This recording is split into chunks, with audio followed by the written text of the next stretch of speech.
Chapter को start करने से पहले समझते हैं कुछ बेसिक टर्म्स जो एक्सरसाइज में यूज हुई हैं। Types of numbers. आपको पता है जो नंबर्स होते हैं ना, जैसे 1 2 3 काउंटिंग जिनको आप बोलते हो, वो डिफरेंट टाइप से रिकॉग्नाइजेशन की जाती है। यानी कि हमारे पास नंबर्स के डिफरेंट टाइप्स हैं, जैसे natural number, whole number, real number, rational number, irrational number, even numbers, odd numbers. हम इन काउंटिंग्स को डिफरेंट पार्टीशन में डिवाइड करते हैं। तो यहाँ पर मैं आपको वन बाय वन सबसे इंट्रोडक्शन करवाऊंगी, सो दैट कि आपको रिकॉग्निशन हो जाए कि किस टाइप के नंबर को हम किस टाइप से रिकॉग्नाइज करते हैं। तो फर्स्ट स्टूडेंट्स यहाँ पर हमारा आता है नेचुरल नंबर्स। जितनी भी काउंटिंग्स आपको आती है ना, 1 2 3 अप टू 10 लाख 10 को, जितनी भी आपको काउंटिंग आती है, that is all natural numbers. वो सभी के सभी आपके नेचुरल नंबर्स होते हैं। नेचुरल नंबर्स को हम आंसर डिनोट करते हैं और इसके अंदर आपके क्या क्या आते हैं, 1 2 3 4 अप टू सो ऑन। जहां तक भी आपको काउंटिंग आते हैं, all are natural numbers. Okay, next आता है whole number. Then natural number और होल नंबर में डिफरेंस क्या हुआ? अब अगर एक हमने पहचाना और दूसरा भी पहचान ले, तो डिफरेंस भी हमें पता होना चाहिए। तो नेचुरल नंबर के अंदर जीरो नहीं आती, 1 से काउंटिंग स्टार्ट होती है, अप टू सो ऑन जाती है, सारे पॉजिटिव नंबर्स ही होते हैं। होल नंबर जीरो को इंक्लूड करता है। All natural numbers with zero are known as whole numbers. Same here मैंने लिखा भी है, zero along with all natural numbers are called as whole numbers.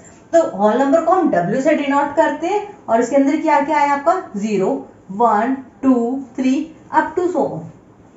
Means all positive numbers including zero. Okay, this is your whole number. Next इसके बाद आता है हमारा integers. अब स्टूडेंट्स आपने पढ़ा होगा कि कुछ नेगेटिव नंबर्स भी होते हैं, ठीक है जी, कुछ पॉजिटिव नंबर्स भी होते हैं। तो हमें कैसे पता लगे कि नेगेटिव पॉजिटिव किस कैटेगरी में गए?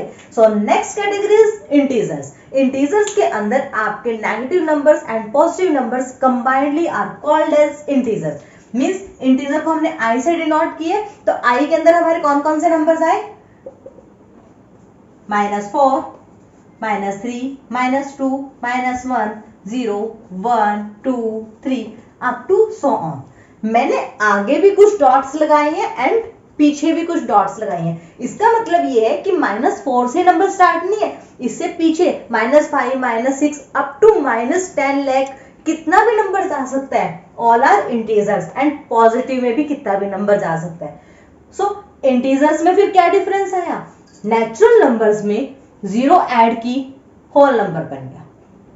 होल नंबर के अंदर नेगेटिव नंबर्स भी ऐड कर दिए, तो हमारे इंटीजर्स बन।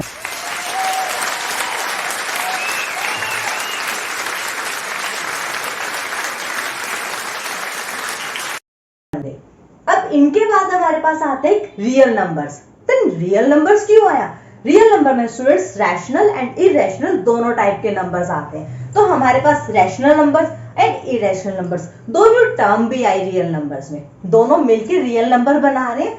आर से हम रियल नंबर्स को डिनोट करते हैं, तो यहाँ पर दो हमारे पास न्यू टर्म्स आए, rational numbers and irrational numbers. तो हम one by one rational numbers and irrational numbers को भी समझते हैं कि ये दोनों टर्म्स क्या है। तो रियल नंबर में हमने दो नई टर्म देखी ना, rational number and irrational number. तो चलिए अब वन बाय वन उनको भी एक्सप्लेन करते हैं। रैशनल नंबर्स कौन से होंगे? वो सारे के सारे रियल नंबर्स जो p/q की फॉर्म में लिख सको, p/q की फॉर्म में, यानी कि कोई भी नंबर हो सकता है। लाइक मैं यहाँ पर 7 नंबर लूं, तो मैं 7 को 7/1 रिप्रेजेंट कर सकती हूँ। 9 नंबर ले लो, 9 को क्या कर सकते हैं, 9/1। 101 ले लो, 101। ठीक है, किसी भी नंबर को जब आप p/q की फॉर्म में कंप्लीटली रिप्रेजेंट कर सको, that is known as the rational number. Then इसके अपोजिट जो आप रैशनल नंबर में जिसको, यानी कि p/q की फॉर्म में जिसको आप रिप्रेजेंट नहीं कर सकते, that is known as irrational number. तो इरेशनल नंबर की डेफिनेशन स्टूडेंट्स यहाँ पर क्या होती है, पढ़ लेते हैं एक बार। Real numbers which can not be expressed in the form of p/q, जैसा कि मैंने अभी आपको बताया कि p/q की फॉर्म में जिसको आप रिप्रेजेंट नहीं कर सकते, that is known as irrational number. But इसके साथ में दो कंडीशन और ऐड होती हैं। First, it is non terminating. Means जब आप उस नंबर को रिप्रेजेंट करते हो, तो उसका जो डेसिमल एक्सपेंशन है वो आपका नॉन टर्मिनेटिंग होता है, यानी कि रिमाइंडर जीरो नहीं आता। रिमाइंडर जीरो नहीं आता यानी कि कुछ डेसिमल में वैल्यूज आती हैं। अब जो वैल्यू है वो आपको पता दो तरीके से आ सकती है। नंबर के बाद डेसिमल जब लगता है, उसके बाद जो आपके डिजिट्स हैं वो आपके हो सकता है सेम हो, जब आपके डिजिट सेम होते हैं, यानी कि 4 4 4 4 चलता गया, आपका कहीं भी टर्मिनेट नहीं कर रहा, दैट इज रिकरिंग। और अगर आपका 3.456 इस तरीके से आ रहा है, दैट इज नॉन रिकरिंग। तो आपके इरेशनल नंबर्स के अंदर ये दो कंडीशंस आती है कि डेसिमल एक्सपेंशन को रिप्रेजेंट करते टाइम एक तो नॉन टर्मिनेटिंग होगा, एक नॉन रिकरिंग होगा, यानी कि वो कभी भी टर्मिनेट नहीं करेगी कंडीशन, आपका रिमाइंडर कभी भी 0 नहीं आएगा, डेसिमल वैल्यू चलती जाएगी। अब यहां से एक और डेफिनेशन निकल के आती है, इवन एंड ऑड नंबर्स, ठीक है, क्योंकि यहाँ पर हमारे रियल नंबर चल रहे हैं, नेचुरल नंबर चल रहे हैं, तो हमें पता होना चाहिए कि even number and odd number भी क्या होता है। और real numbers which are completely divisible by 2 are known as even numbers. वैसे स्टूडेंट्स मुझे पता है ये जो बेसिक से डेफिनेशंस है ना, आपने अब तक 6th 7th 8th 9th up to और क्लासेस में की हुई है, ठीक है। तो ये सिलेबस जो आपकी जो डेफिनेशंस है, ये आपके हर एक ईयर में, स्टडी ईयर में काम आती है।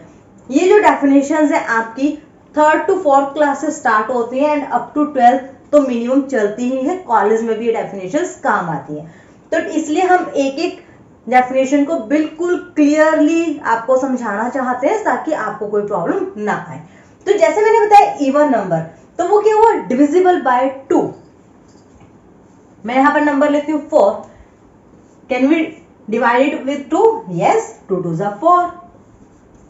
What is remainder? Remainder is 0। जब रिमाइंडर 0 आ गया, it means it is completely divisible by 2। मैंने डेफिनेशन में क्या लिखा है, कंप्लीटली डिविजिबल बाय 2 मींस हमारा जो नंबर है वो अगर कंप्लीटली डिविजिबल हो जाता है तो हम उसको इवन नंबर बोलते हैं। ये एक छोटा सा नंबर था, मैं थोड़ा लेंथी नंबर ले लेते हैं, 408। आप इसको भी 2 से डिवाइड कीजिए, 2 2s are 4, रिमाइंडर 0। फिर हमने ऊपर से 0 को नीचे लिया, वो आपके 2 के टेबल में नहीं जाती, एज इट इज मैंने 0 लगाई। फिर हमने 8 को नीचे उतारा, 2 4s are 8, लीजिए 8, रिमाइंडर 0। आपका जो आंसर है दैट इज 204।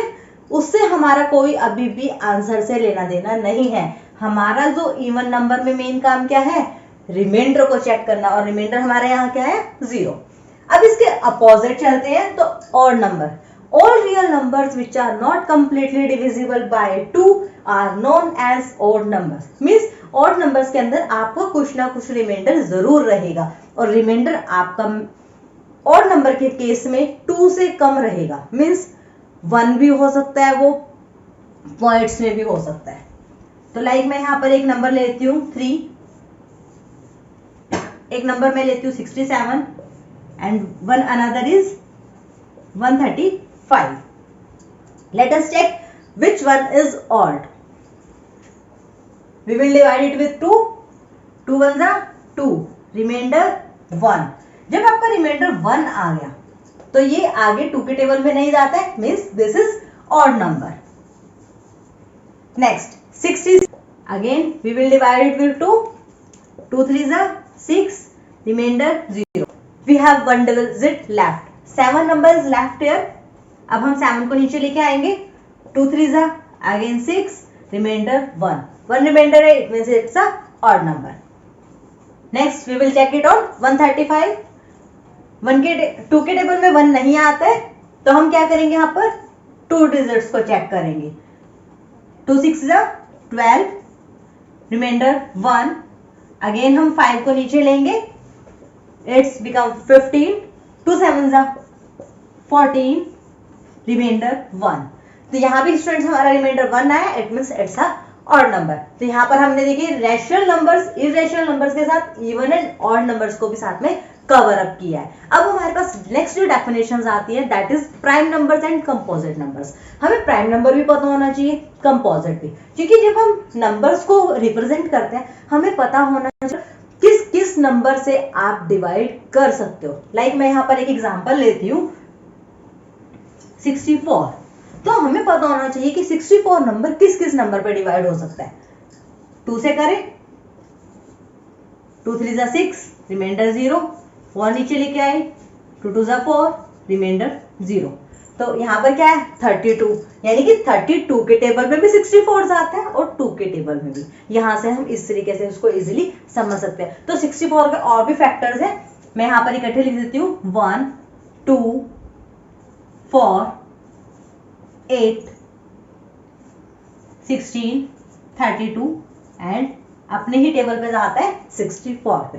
तो इस तरीके से हमारे पास हमें फैक्टराइजेशन के अकॉर्डिंग पता होना चाहिए कि which one number is prime and which one is composite. यहाँ जब मैंने 64 बताया तो मैं बता देती हूँ दिस वन इज कंपोजिट, क्योंकि इसके बहुत सारे फैक्टर्स बन गए हैं। तो चलिए अब हम वन बाय वन दोनों डेफिनेशंस को देखते हैं, what is prime numbers and what are composite numbers. Prime number वो नंबर होते हैं स्टूडेंट्स जो सिर्फ और सिर्फ अपने ही नंबर पे डिवाइड होता है एंड वन, ठीक है। The number which is divisible by one and itself is known as the prime number. कोई भी नेचुरल नंबर उठा लीजिए, ठीक है, जो सिर्फ अपने नंबर पे जाए और वन से डिवाइड हो। देखो वन से तो सभी नंबर्स डिवाइड हो जाते हैं, ठीक है, लेकिन जो साथ में सिर्फ अपने नंबर से जाए, ठीक है, that is prime number. Means जैसे देखिए 2, वो भी एक प्राइम नंबर है, उसके फैक्टर्स क्या बनते हैं 1 एंड 2। 3 के क्या बनते हैं 1 and 3। 5 1 and 5। 7 1 and 7। 11 1 and 11। 13 1 and 13। 17 1 and 17। 19 1 and 19 is not a prime number, ठीक है। वन आपका ना तो प्राइम नंबर होता और ना ही कंपोजिट नंबर होता। देखिए आगे आपको क्लियर हो जाएगा कि कंपोजिट भी क्यों नहीं होता। कंपोजिट नंबर्स कौन से होते हैं? वो सारे नेचुरल नंबर्स जो आपके वन से भी डिवाइड होते हैं, अपने नंबर से इटसेल्फ भी डिवाइड होते हैं एंड आपके किसी भी अदर नंबर या नंबर से डिवाइड हो सकते हैं, यानी कि वन, इटसेल्फ एंड नंबर और नंबर्स। तो मैंने सेम डेफिनेशन लिखी हुई है, the natural numbers which are divisible by one, itself and any other number और number is known as composite number. तो आपके एग्जांपल्स क्या रहेंगे? 4 के फैक्टर्स क्या रहते हैं? 1 2। 1 के टेबल में भी 4 आता है, 2 के टेबल में भी 4 आता है। 6 के फैक्टर्स क्या रहेंगे?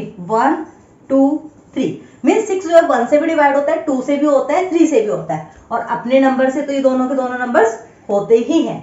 नेक्स्ट मैंने लिखा 8। तो 8 को कैसे प्रूव करेंगे कि कंपोजिट नंबर है? 1 से डिवाइड होता है, 2 से, 4 से एंड 8 से, यानी कि 1 से डिवाइड होने वाला, अपने ही नंबर से डिवाइड होने वाला एंड लास्ट में आपके अदर किसी भी नंबर से डिवाइड होने वाले। अगर ये तीनों कंडीशन आपकी यहाँ पर सक्सेसफुल होती है, one, itself and any other number और numbers, then you will call it as composite number. तो 1 के क्या फैक्टर्स होते हैं? 1 के तो कोई फैक्टर ही नहीं होते ना। 1 का फैक्टर क्या है? 1।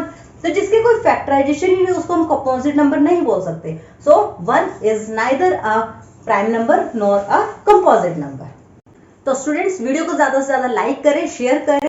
ओके स्टूडेंट्स, अब हम क्लास 10 की चैप्टर 1 के एक्सरसाइज 1.1 स्टार्ट करते हैं। और 1.1 एक्सरसाइज में जो कंसेप्ट हमारा यूज होने वाला है that is Euclid's division lemma. Lemma को आप थ्योरम भी बोल सकते हो, मींस यूक्लिड्स डिवीजन थ्योरम भी बोल सकते हो। तो जब तक हमें एक्सरसाइज के अंदर यूज होने वाला कंप्लीट कंसेप्ट क्लियर नहीं होगा तो हम एक्सरसाइज नहीं कर पाएंगे। तो हमें फर्स्टली अपना कंसेप्ट क्लियर करना होगा। एनसीईआरटी मैथ को ही फॉलो करने वाले हैं, यानी कि मैथ की कंप्लीट एनसीईआरटी का सॉल्यूशन हम वीडियोस में प्रोवाइड करेंगे। तो देखिए यूक्लिड्स डिवीजन लेमा, ये थ्योरम आपको क्या कहती है? Given positive integers a and b, means आपके पास a एंड b दो एक ऐसे इंटीजर्स हैं where there exist unique integers, जिनके पास दो unique integers q and r भी हैं, यानी कि आपके पास total a b q and r 4 types के इंटीजर्स हो गए हैं, ठीक है। इन 4 इंटीजर्स के बीच में एक रिलेशन दिया गया है that is a is equal to B Q plus R. Means a आपका जो सॉल्यूशन है b एंड q को मल्टीप्लाई करने के बाद एंड उसके अंदर r जब ऐड कर दिया जाता है, means when you multiply the b and q and add the r gives you a, यानी कि this is a theorem a is equal to B Q plus R. This is Euclid's division lemma. ये आपका क्यों use होता है? Highest common factor HCF। आप LCM and HCF अच्छे से जानते होंगे। सो HCF को निकालने के लिए हम यूक्लिड्स डिवीजन लेमा और यूक्लिड्स डिवीजन थ्योरम का यूज करते हैं। So here is a is equal to B Q plus R. अब सब स्टूडेंट सोचेंगे कि ये जो थ्योरम है इसको मैं कैसे याद करूं, ये कैसे इस कंसेप्ट को समझूं, क्योंकि ये बहुत कॉम्प्लिकेटेड सी लग रही है। सो आपने एक कंसेप्ट याद किया होगा, आप सबको अच्छे से आता होगा। आप जब किसी नंबर को डिवाइड करते हैं, let we have the number 30 and we are dividing it with 8, okay, so 8 1 जा 8, रिमाइंडर 5। अब 5 आपका कहीं 8 के टेबल में नहीं आता है, सो इट्स अ रिमाइंडर। मैं इसको आपकी a is equal to B Q plus R की फॉर्म में लिख के दिखाती हूँ। आपको रिमाइंडर थ्योरम याद आएगी। देखिए मैं इस नॉर्मल केस को लिख के दिखाती हूँ। This is dividend is equal to divisor into quotient plus reminder.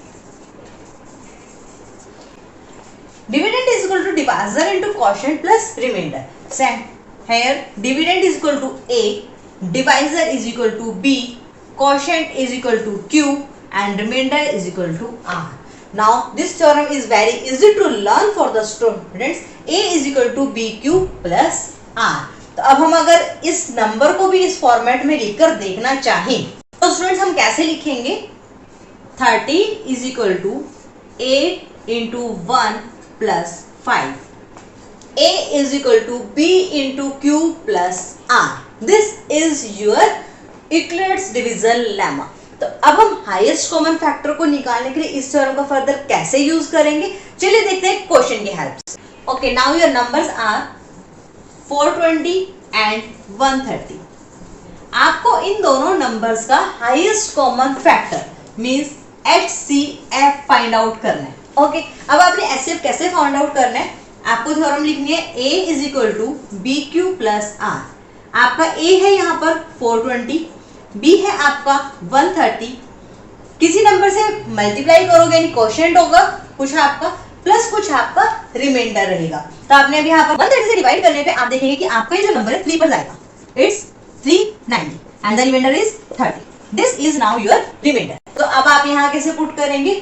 130 multiply by 30 as a remainder. Okay, अब आपने क्या करना है, जो आपका A है वो नहीं लिखना है, B को A के प्लेस पे लिखना है। यानी कि अब आपने यहाँ लिखना है 130, रिमाइंडर को B के प्लेस पे लिखना है। हमने क्या किया, B को अब A बना दिया और R को अब B बना दिया। अब आपने 30 के टेबल में देखना है कि 130 कहाँ आता है, यानी कि अगेन आपने 130 को 30 से डिवाइड करना है। ठीक है, तो आपके 30 के टेबल में 130 नहीं आता है, इट्स 120 आता है। तो आप क्या करोगे, 4 पे इसको 120 एंड लेस करके रिमाइंडर आ जाएगा आपका 10। सो आप यहाँ क्या पुट करेंगे, 30 इंटू 4 प्लस 10। अब अगेन आपने क्या करना है, B को A बना देना है 30 एंड रिमाइंडर को आपने B बना देना है। 30 10 के टेबल में कहाँ जाएगा, 3 पर जाता है, 10 3 जा 30 एंड द रिमाइंडर बिकम्स 0। आपने इस थ्योरम को तब तक अप्लाई करना स्टूडेंट जब तक कि आपका रिमाइंडर 0 ना आ जाए। जब आपका रिमाइंडर 0 आ जाए तो आपने इस थ्योरम को फिनिश कर देना है और एट द एंड जो आपकी वहां पर B की वैल्यू होगी वो B की वैल्यू आपका हाईएस्ट कॉमन फैक्टर यानी कि HCF बन जाएगा। तो आपका अब HCF क्या हुआ, HCF of 420 and 130 is 10। This is your answer. अब आपको ऐसे पूरी की पूरी एक्सरसाइज 1.1 में सेम कंसेप्ट यूज करके फर्दर सारे क्वेश्चंस करने। तो चलिए हम नेक्स्ट क्वेश्चन देखते हैं, question number 1 of exercise 1.1। Question number 1, what is your question, use Euclid's division algorithm to find the HCF of. 3 parts दिए आपके फर्स्ट क्वेश्चन में, 3 पार्ट्स हैं, 1 by 1 हम सबको एक्सप्लेन करेंगे। सो here is your first part, 135 and 225. Find the HCF of 135 and 225. So आपने क्या करना है, लार्जेस्ट नंबर को एज अ A लिखना है। मैं थ्योरम को लिख रही हूँ वापस से, A is equal to BQ plus R. What is your A here? 225. What is your B here? It's 135. Multiply. So here is your quotient as 1 and remainder as 90. Again 135 at the place of A, 90 at the place of B. Multiply with some number. Here is 1 and the remainder is 45. Now 90 as your A, 45 as your B. Find the quotient and find the remainder. Here the remainder is 0. So हमने students क्या किया, 2 to 5 is equal to 135 into 1 plus 90. 135 is equal to 90 into 1 plus 45. Again 90 को break किया, 45 into 2 plus remainder as 0. सो हमारा reminder यहाँ 0 आ चुका है. अब हम इस क्वेश्चन को फर्दर एक्सप्लेन नहीं करेंगे. So what is the value of b here, it's 45. So the answer is HCF of numbers. What are the numbers? 225 and 135 is 45. This is your answer. आपको स्टूडेंट्स एग्जाम में इसी तरीके से step by step show करके दिखाना है, direct answer लिखकर नहीं दिखाना है. अगर आपको दिया हुआ है use Euclid's division algorithm, you have to do your complete steps. हाँ जी, तो now our second part is 196 and 38,220. अब आपका जो सेकेंड नंबर है, देखिए 38,220 ये आपका लार्जेस्ट नंबर है, ठीक है. तो आपने क्या करना है, the number which is greater is calculated as A. तो हम इसको एज ए लेकर चलेंगे. 38,220. 196 आपका यहाँ पर डिवाइजर रहेगा एंड क्वोशिएंट आपका होगा 195. यानी कि जब आप इस नंबर को 196 से डिवाइड करेंगे तो आंसर आपका जो क्वोशिएंट आता है that is 195 and remainder remains as 0. तो आपका रिमाइंडर आता है यहाँ पर 0. तो यहाँ पर हमारा b क्या है, अब 196. तो हमें पता है जो b होता है वही हमारा HCF रहता है. तो HCF of 38,220 and 196 is same as 196 means 7. Third part 867 and 225. So which one is greater? 867. 867 हमारा आ गया a के प्लेस पे. b की वैल्यू होगी हमारी 225. किसी नंबर से हम मल्टीप्लाई करेंगे एंड द हमारा रिमाइंडर भी रहेगा. तो यहाँ पर हम मल्टीप्लाई करते हैं 3 से एंड रिमाइंडर हमारा रहता है 102. अब अगेन हम 225 को एज a लेंगे. 102 से हम इसको डिवाइड करेंगे एंड यहाँ पर जो नंबर आएगा quotient as 2 and the remainder is as 51. Again अब हम 102 को a के प्लेस पर रखेंगे. 51 रिमाइंडर को अब हम b बनाएंगे और b से अब हम इसको डिवाइड करेंगे. तो 51 के टेबल में 102 जो है सेकेंड प्लेस पर आता है. So 51 two and remainder means as 0. तो यहाँ पर हमारा रिमाइंडर 0 आ चुका है. Means this is our b. 51 is our b. So the HCF of the given numbers 867 and 225 is 51. तो हमारे यहाँ पर HCF क्या है स्टूडेंट्स, 51. चलिए अब चलते हैं अपने सेकंड क्वेश्चन की तरफ. Question number 2. Show that any positive integer is of the form 6q plus 1 or 6q plus 3 or 6q plus 5 where q is some integer. यानी कि आपने इस क्वेश्चन में क्या प्रूव करना है कि आपको तीन फॉर्म दी हुई है 6q plus 1, 6q plus 3 and 6q plus 5. इस तरह के कोई भी नंबर जब यानी कि कोई एक नंबर जिसके अंदर 1, 3, 5 एंड सो ऑन जब आप ऐड करोगे तो इस तरह के नंबर आपके हमेशा पॉजिटिव और इंटीजर रहेंगे, यानी कि नेगेटिव भी नहीं होंगे और ये इवन नंबर भी नहीं होंगे. तो हम इस चीज को कैसे प्रूव करेंगे, इसको भी हम स्टूडेंट्स यूक्लिड्स थ्योरम के थ्रू ही प्रूव करना पसंद करेंगे. So let a be any positive integer. जैसे इन्होंने दिया हुआ है मैं उसके बेस पे एक ए इंटीजर ले लेती हूँ, ठीक है, जिसके मैं बी की वैल्यू क्या रखूंगी, मैं 6, क्योंकि यहाँ मुझे 6 दिया हुआ है. मैं इसको एज इज यूक्लिड्स लेमा के अंदर लेकर जाऊंगी वेयर हम क्या बोलते हैं a is equal to B Q plus R. हम क्या शो करते हैं, a is equal to B Q plus R. मैंने यहाँ b की वैल्यू 6 लिया क्योंकि जो फॉर्म है ना कुछ कुछ हमारी इसी टाइप की दिख रही है. ये हमारा एक पॉजिटिव ऑड इंटीजर हो गया, ठीक है, जिसको हमने प्रूव करना है. b हमारा 6, q के प्लेस पे हमें q दिया हुआ है, रिमाइंडर हमारा 1, 3, 5 समथिंग इस तरह के नंबर्स दिए हुए हैं. सो हम यहाँ पर क्या शो करना चाहेंगे कि जो हमारा a है वो हमारा एक पॉजिटिव ऑड इंटीजर है. तो स्टूडेंट्स यहाँ पर हम फर्स्टली ऑड ना लेकर डायरेक्ट लेते हैं a is any positive integer and b is equal to 6. अब हम अपनी थ्योरम यूज करते हैं a is equal to B Q plus R where a is equal to 6q plus R. ठीक है, यहाँ पर जो आपका q है वो always greater than equal to 0 रहेगा, यानी कि आपका क्वोशिएंट हमेशा एक पॉजिटिव नंबर रहेगा, पॉजिटिव इंटीजर रहेगा और रिमाइंडर की वैल्यू आपकी बिलो 6 रहेगी. अगर आपकी वैल्यू 6 आ जाती है, ठीक है, तो ऑब्वियसली बात है उसके अंदर ऐड हो जाएगी. ठीक है, तो हम यहाँ पर इसको 6 से ज्यादा नहीं लेंगे तो हमारे रिमाइंडर की वैल्यू क्या आ सकती है 0. 1 2 3 4 5, इनमें से कोई भी एक वैल्यू हमारी एज अ रिमाइंडर आ सकती है। तो हमने यहाँ एक शॉर्टकट में लिखा है रिमाइंडर की वैल्यू बिलो 6 रहेगी, यानी less than 6 and greater than equal to 0। So ये हमारी रिमाइंडर की वैल्यू हो गई। अब हम इसको एज अ ए की फॉर्म में लिखकर देखते हैं। 6q + 1 हो सकता है, 6q + 2 हो सकता है, 6q + 3, 6q + 4 एंड 6q + 5। इनमें से कोई भी एक स्टेटमेंट हमारे पास आ सकती है। 0 हमने क्यों नहीं लिया, क्योंकि 0 अगर लेते हैं 6 हमारा एक इवन नंबर है, q फिर हमारे यहाँ पर इवन हो या ऑड हो, अगर हम 6 से इवन नंबर से किसी भी नंबर को मल्टीप्लाई करते हैं तो वो हमेशा इवन ही होता है। तो हमने 0 को यहाँ स्किप किया है। 1 to 5 तक के रिमाइंडर के साथ हमने अपने इक्विवेलेंस लेमा को लिखा है। अब हम 6q + 1 को थोड़ा सा ब्रेक करते हैं। 2 × 3q कर सकते हैं, 2 3 = 6, 2 × 3q + 1। तो हमारे यहाँ पर क्या आया 2k + 1। मैं क्या करती हूँ 3q जो हमारा एक इंटीजर है उसको एज अ k की फॉर्म में मेंशन करती हूँ, that is k1 where k1 is our positive integer. Same case हम 6q + 3 के लिए करते हैं। 2 × 3q + 3 = 2k + 3। यहाँ हमारा जो हमने 3k था इसको हमने k2 लिया है, where k2 is positive integer. Next हमने 6q + 5 था तो उसके लिए क्या किया 2 × 3q + 5 where 2k3 + 5 where k3 is positive integer.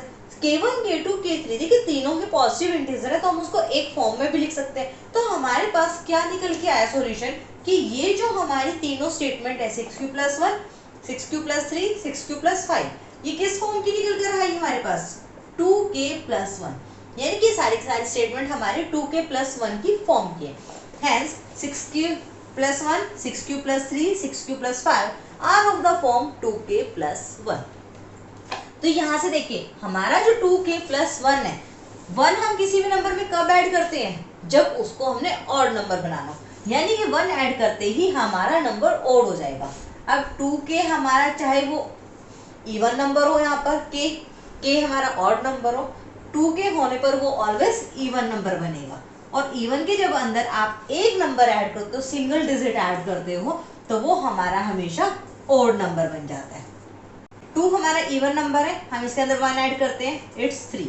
4 हमारा इवन नंबर है, 1 ऐड करते हैं 5। 8 हमारा इवन नंबर है, 1 ऐड करते हैं 9, दैट इज ऑड। तो हमारा 3 5 9 ये सब हमारे ऑड नंबर है।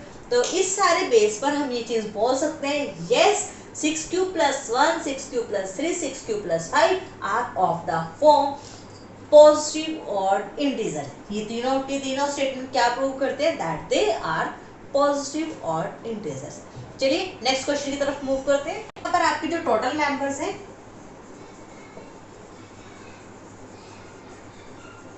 वो आपके हैं 616 members in a parade, members in a parade आपको दिए हुए स्टूडेंट्स यहाँ पर 32। अब आपसे पूछा गया कि टोटल मेंबर्स है 616, मेंबर्स इन अ परेड है 32, तो ये कितने बैंड्स के अंदर आपके मार्च करेंगे। ठीक है, तो हमें क्या चाहिए मार्च करने के लिए ये पता करना है ना कि कितने कॉलम्स चाहिए। तो हम नंबर ऑफ कॉलम्स को कैसे कैलकुलेट कर सकते हैं, यहाँ पर नंबर ऑफ कॉलम्स कैलकुलेट करने के लिए हम यहाँ पर स्टूडेंट्स इन दोनों नंबर्स का HCF ले सकते हैं।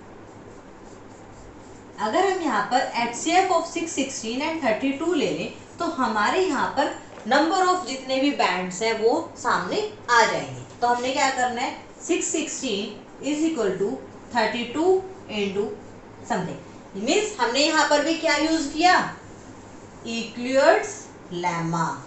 हमने इस क्वेश्चन में भी स्टूडेंट क्या करना है 616 को ब्रेक करना है। चलिए डिवाइड करते हैं, यहाँ पर हमारा आ जाएगा 90 and reminder will be as 8। अब हमने 32 जो हमारा b था हमने ऐसे किया है ना इक्विवेलेंस थ्योरम को, a = bq + r।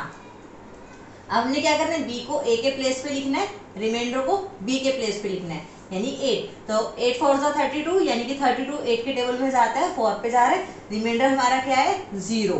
तो ये हमारा हो गया रिमाइंडर। तो यहाँ पर कितना b के स्पेस पे क्या है, b की वैल्यू क्या है यहाँ पर 8, यानी कि आपका डिवाइजर क्या है 8। सो HCF ऑफ 616 and 32 is 8। यानी कि आपको मार्च पास करने के लिए 8 बैंड्स की रिक्वायरमेंट है, यानी कि 616 मेंबर्स को आप 8 बैंड्स के अंदर मार्च पास करवा सकते हैं।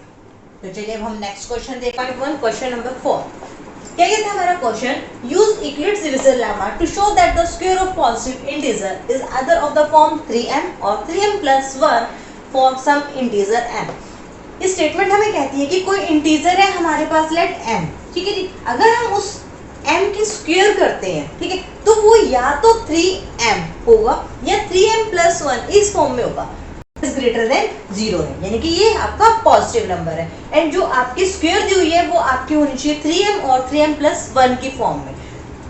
3m आपका इवन नंबर भी हो सकता है, ऑड भी हो सकता है, बट 3m + 1, अगर आपका 3m ऑड होगा तो 3m + 1 इवन हो जाएगा, अगर आपका 3m इवन है तो आपका ऑड हो जाएगा। कहने का मतलब है किसी भी नंबर की स्क्वायर आपकी इवन भी हो सकती है, ऑड भी हो सकती है। अगर हम एक एग्जांपल लें 7, तो 7 की स्क्वायर क्या होती है 49, और अगर हम यहाँ पे लेते हैं 8, तो 8 की क्या होती है 64।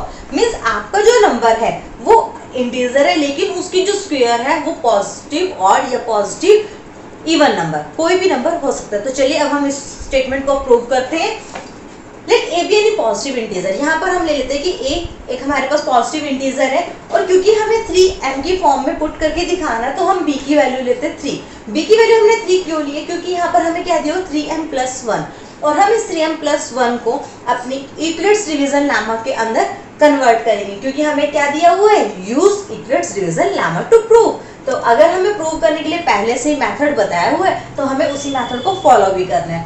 So using a = bq + r, जो आपकी यूक्लिड डिवीजन लेमा है, हम उसके स्टेटमेंट को यूज करते हैं। a = 3q + r, हमने b की वैल्यू क्या लेट की थी 3, तो हमारे पास a क्या आ गया 3q + r। For some integer q greater than equal to 0, जो q है वो आपका एक इंटीजर है, उसकी वैल्यू आपकी हमेशा ग्रेटर देन 0 रहेगी, और मैक्सिमम क्या r की क्या वैल्यूज आ सकती है 0, 1, 2। r की वैल्यू अगर हमारी 3 आती है तो हम चेक करते हैं स्टेटमेंट हमारी क्या बनती है। सो फर्स्ट है हमारा 3q + 1, यहाँ पर हम r की वैल्यू 1 पुट कर रहे हैं, ठीक है, तो और q की वैल्यू हमारी क्या पुट कर लेते हैं हम 3, तो 3 3 9 + 1 10, फिर हम 2 पुट करते हैं, तो 3 3 9 + 2 11, 3 3 9 + 3, अगर हम 3 ले लेते हैं, अब r की वैल्यू हमारी यहाँ पर क्या आ गई 3, तो 3q यानी 3 3 9 + 3 12, तो 12 होने के बाद क्योंकि हमारी q की वैल्यू क्या थी 3, तो हम इसको 4 3 भी बोल सकते हैं, और ये क्या हो गया 4q। तो हमारी जो स्टेटमेंट है वो स्टूडेंट्स चेंज हो जाती है, r की वैल्यू क्या लेते हैं यहाँ पर less than q। Okay, now आगे हम चेक करते हैं। देयरफॉर a की वैल्यू क्या आ सकती है आपकी 3q + 1 3q + 2, क्योंकि हमने अभी वैल्यूज पुट करके देखी है।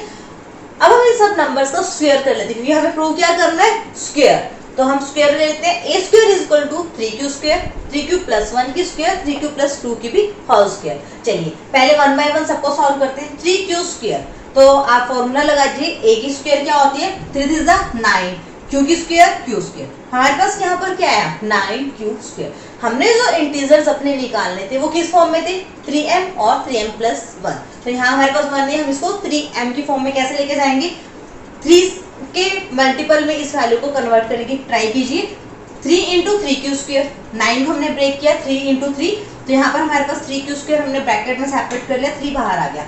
3q² को हमने क्या पुट किया k1, 3k1, यहाँ पर हमारा k1 क्या है एनी पॉजिटिव इंटीजर।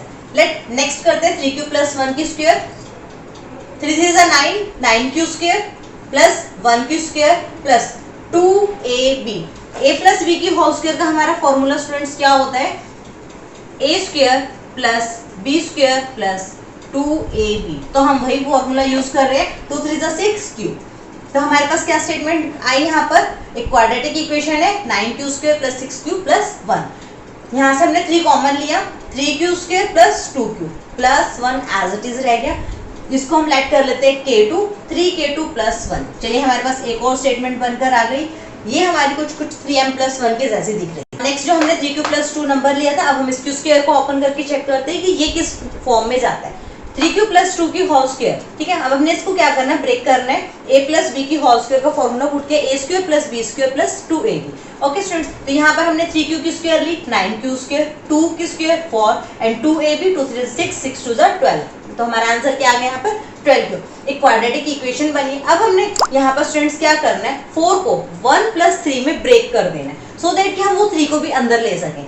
3 कॉमन लिया, 9q स्क्वायर में से क्या बचा अंदर, 3q स्क्वायर, 12q में से 4q, 1 प्लस 3 किया तो 3 अंदर आ गया, अंदर सिर्फ 1 रह गया। ओके, और ये जो 1 आपका सेपरेट बचा तो उसको हमने सेपरेट लिखा। इस पूरे इक्वेशन को हमने k3 लेट कर लिया, 3k3 प्लस 1। तो हमारी इक्वेशन यहाँ पर क्या बन गई, 3k3 प्लस 1। देखिए स्टूडेंट, ये भी हमारा, अगर हम k1 k2 k3 जो हमारे यहाँ पर पॉजिटिव इंटीजर्स हैं, अगर हम इनको m की फॉर्म में पुट करें तो क्या बनेगा, 3k1 का क्या बनेगा 3m, 3k2 3m plus 1, 3k3 plus 1 का 3m प्लस 1। तो हमारी कौन सी फॉर्म आई, वही रिक्वायर्ड फॉर्म जो स्टूडेंट्स हमसे क्वेश्चन में पूछी गई थी, 3m और 3m प्लस 1। सो यहाँ से कंफर्म हो जाता है that the square of positive integer is always of the form 3m और 3m plus 1।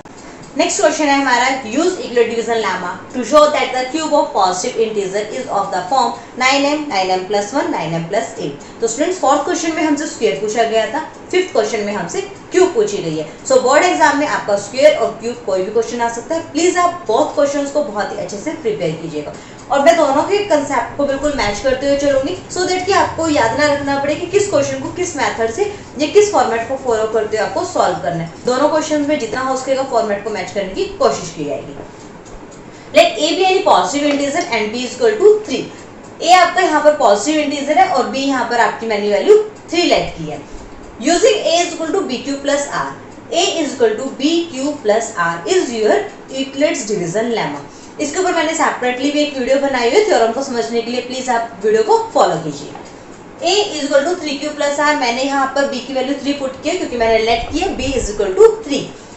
For some integer कितनी, q ग्रेटर देन 0, यानी कि q की वैल्यू है greater than equal to 0, r की वैल्यू 3 पॉसिबल वैल्यूज है 0, 1 और 2, यानी कि r क्या फॉलो करता है, greater than equal to 0 and less than 3। r की वैल्यू 3 से ज्यादा या 3 नहीं हो सकती। ये मैंने आपको फोर्थ क्वेश्चन में बहुत अच्छे से एक्सप्लेन की है। जिन्होंने वो वीडियो नहीं देखी है, फोर्थ क्वेश्चन नहीं देखा, प्लीज चेक। देयरफॉर a की वैल्यू क्या आ गई 3q, मैंने यहाँ पर वैल्यूज पुट की है, r की वैल्यू 0 पुट की 3q, r की वैल्यू 1 पुट की 3q प्लस 1, r की वैल्यू 2 पुट की 3q प्लस 2, r की वैल्यू अगर 3 पुट करते हो तो 4q बन जाता है। अब आपने क्या करना है, इन तीनों जो हमने इंटीजर्स यहाँ पर लेट किए हैं और जो हमने फॉर्मेट के अकॉर्डिंग बनाया है, प्लीज उनकी अब क्यूब करके देखेंगे। a is equal to 3q, तो हमने यहाँ पर a की क्यूब लेनी है, a cube is equal to 3q की क्यूब, 27 क्यूब।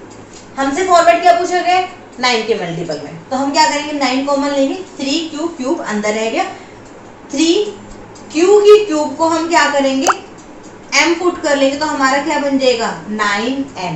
एक फॉर्मेट आ गया, नेक्स्ट फॉर्मेट की तरफ मूव करते हैं। 3q प्लस 1 की क्यूब, यहाँ पर हमने a प्लस b की होल क्यूब का फॉर्मूला यूज किया है, जो आपका क्या होता है a cube plus b cube plus 3a square b plus 3ab square. 3q plus 1 की cube, 27 cube plus 27 square plus 9q plus 1। यहाँ से अब हमने 9 कॉमन निकालना है, 3q cube plus 3q square plus q plus 1, 9m plus 1। अब हमने क्या करना है, इस स्टेटमेंट को m पुट करना है, ठीक है। m में q पुट करिए, देखिए 3q क्यूब, q यहाँ पर इंटीजर है, यहाँ q इंटीजर है, यहाँ q इंटीजर है। सभी इंटीजर पे जब भी आप कोई ऑपरेशन अप्लाई करते हो, ठीक है, जब भी आप एडिशन का ऑपरेशन इंटीजर्स पे अप्लाई करते हो तो always the answer is integer. तो m भी यहाँ इंटीजर को हम यहाँ पे पुट कर सकते हैं 9m प्लस 1। तो नेक्स्ट हम करते हैं 3q प्लस 2 की होल क्यूब। फॉर्मूला हमने सेम पुट करना है, a प्लस b की whole cube is equal to a cube plus b cube plus 3a square b plus 3ab square. चलिए जी, 27q cube plus 54q square plus 36q plus 8। 9 common निकालना है क्योंकि हमसे 9 की मल्टीपल में ही फॉर्मेट्स पूछे गए हैं। 3q cube plus 6q square plus 4q plus 8। Cube plus 6q² plus 4q को अब हम m पुट करेंगे, इक्वेशन बनेगी 9m + 8। रिक्वायरमेंट भी यही थी। The hence the cube of positive integer is of the form 9m + 1 9m + 8। Thank you.